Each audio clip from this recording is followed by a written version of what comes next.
Guys, may nagamunod sa atin dito pre, MM to MM naman. Unang-una pa lang pre, bumuboses na siya dito par. Ito yung early namin tol. Alam ko nga mabibigyan na ako dito pre, pero ito yung nangyari sa sabayan namin na to tol. Bang, Yeah boy. bad ko agad siya.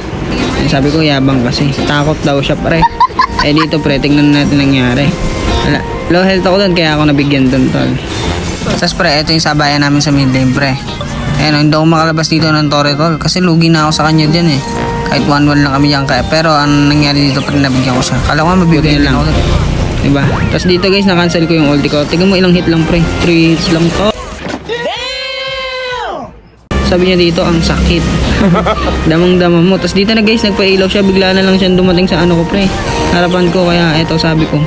Kaya yabang kasi inuuna. Tignan mo dito pre. Ilang hits lang siya dito tol. 1, 2, bang. Grabe nga yun. Kasi ito guys, si-spawn trap ko siya pre. Tingnan natin mangyayari dito tol. Kala ko nga mabibigyan ako dito. Bigla kasi siya nag-ulti dito pre. Tingnan mo ilang hit lang. 1, 2, patay.